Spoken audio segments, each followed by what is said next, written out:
Coming up on the Blue Peter video podcast, Andy meets some newborn lambs and young gymnast Lewis Smith visits the studio. Guys, I've got a ewe lambing. Can you give us a hand? Time for a bit of lambing. Come on, guys. Okay. Now, the head's out, but unfortunately she hasn't got the feet with it. Okay. Now you need the feet. Okay. So what I want you to do is, now this is warm and slimy. What I want you to do is slide your hand in there. Okay. Find the 2 feet right. and pull them forward. Okay. And then it should come. You'll feel them just above your fingers, can you? Yeah. It's quite hard actually. Yeah. Keep going. Now, if I can There help we go. you. We've got the other lamb there, There's 2 lambs in there. There's 2 lambs coming at once. Unfortunately, its legs are stuck underneath it Right. and it can't come out. Okay. And we've got the second lamb coming at the same time. Oh my goodness, I've been pulling the second lamb out.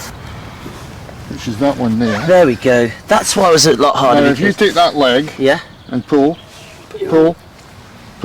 just keep pulling gently. There you go, steady.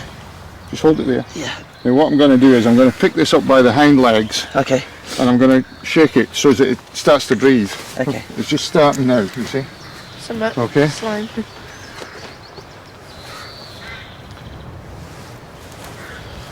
Now then.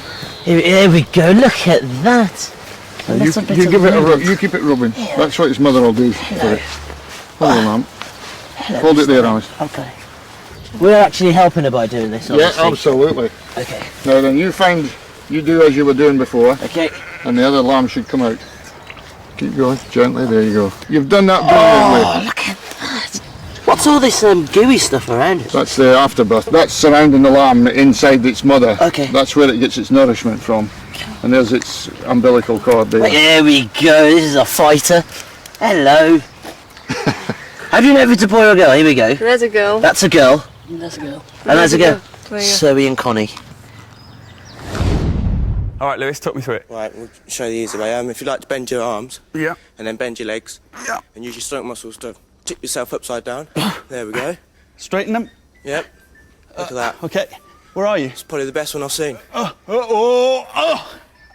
I supposed to do that? You can have a drop for a landing. There's your routine. Superb. Do you know what? I might leave it to the expert. And I believe you had quite a lot of success at the weekend. Yeah, I've just come back from Amsterdam, and I had the European Championships, and I finished 4th on pommel horse. The pommel horse is your favourite discipline, isn't it? Why is that? I'd taken to it when I was little. Well, you know, as a younger gymnast, I was quite naughty in the group, and my coach used to send me to this piece for punishment to do lots of circles. So, and then I think I kind of, advanced more than the rest of my, my friends because they weren't as naughty as me. And then I think I just took off from there. Naughty becomes good. Well, can you show me some moves on here that's won you all those medals and all the success you've had as well? Yeah. Right, talk me through it. Just starting with some single leg swingings, and then I do some shears, which are compulsory in the routine. How do you get so much height? Just practice. So some moves are compulsory, Yeah. and can you put your own stuff in there as well? Yeah, you can mix up with like this beat travel, and you can have this as well, D, which is high value. It's called a magia, Why a maggot? Where do the names come from? and they just come from famous gymnasts that did the move first. I love the way you're doing that whilst chatting. It's brilliant. All right, so that's through the routine. And what about the dismount? The dismount is the most important part of the routine Why is that? because it just finishes off a good, well-performed routine.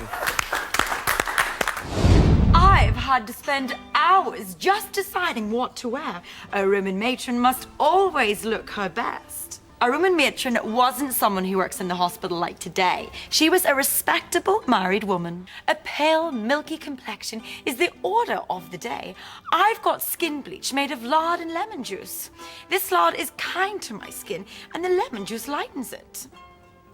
Powdered lead was also a fashionable makeup ingredient. It cleared the skin of spots and freckles, but it also removed the skin and corroded the flesh. Even worse, the poisonous lead stayed within a woman's body and was often passed on to her children.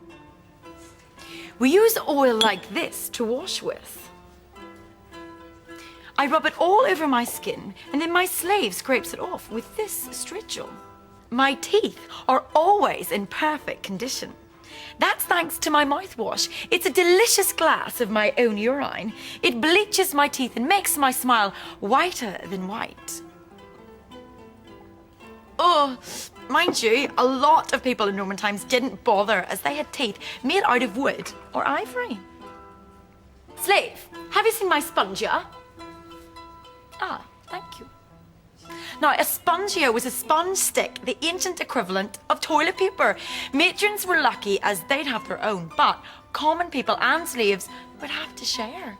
Now, all this looking beautiful has made me rather hungry. Livia, fetch me something to eat. That's all for this week, but don't forget to watch Blue Peter every Tuesday, Wednesday and Thursday at 5 p.m. on CBBC One, or you can log on to the website bbc.co.uk/CBBC and click on Blue Peter. See you next week!